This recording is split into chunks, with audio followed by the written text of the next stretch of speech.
Renungan harian ini diadaptasi dari buku renungan harian Star Bina Warga GKI. Selamat pagi adik-adik, dengan Kak Lois di sini. Adik-adik tahu Naaman nggak? Hari ini kita mau dengerin kisah Naaman loh. Yuk kita dengarkan bersama-sama.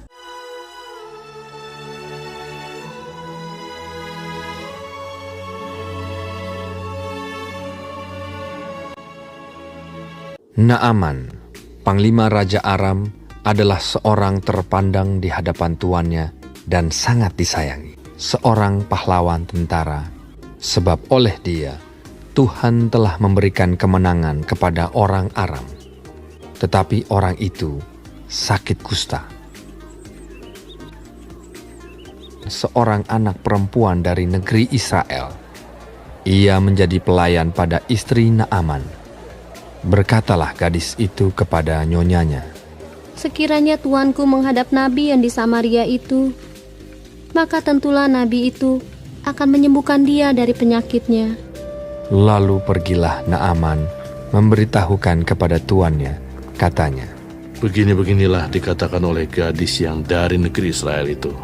Maka jawab Raja Aram, "Baik, pergilah, dan aku akan mengirim surat kepada Raja Israel."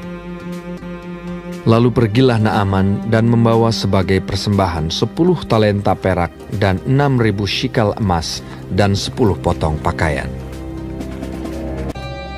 Segera sesudah didengar Elisa, abdi Allah itu, dikirimnyalah pesan kepada raja, "Biarlah ia datang kepadaku, supaya ia tahu bahwa ada seorang nabi di Israel."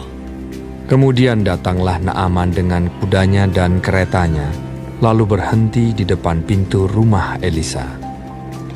Elisa menyuruh seorang suruhan kepadanya, mengatakan, "Pergilah mandi 7 kali dalam sungai Yordan. Maka tubuhmu akan pulih kembali, sehingga engkau menjadi tahir." Naaman dengan gusar sambil berkata, Aku sangka bahwa setidak-tidaknya ia datang keluar dan berdiri memanggil nama Tuhan Allahnya, dan dengan demikian menyembuhkan penyakit kustaku. Bukankah Abana dan Parpar, sungai-sungai Damsik, lebih baik dari segala sungai di Israel?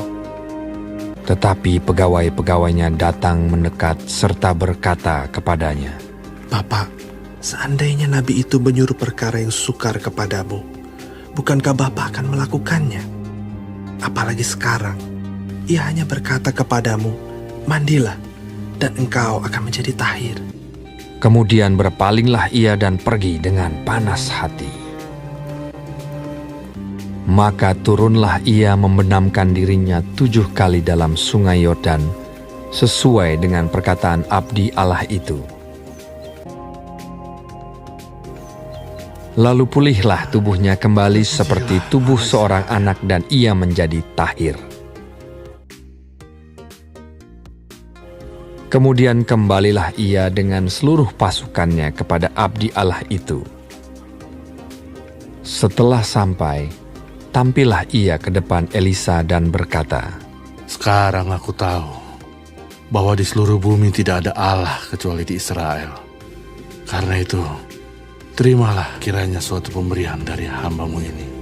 Elisa menjawab, "Demi Tuhan yang hidup, yang di hadapannya aku menjadi pelayan, sesungguhnya aku tidak akan menerima apa-apa. Pergilah dengan selamat." Dan walaupun Naaman mendesaknya supaya menerima sesuatu, ia tetap menolak. Akhirnya berkatalah Naaman, Jikalau demikian, hambamu ini tidak lagi akan mempersembahkan korban bakaran atau korban sembelihan kepada Allah lain, kecuali kepada Tuhan.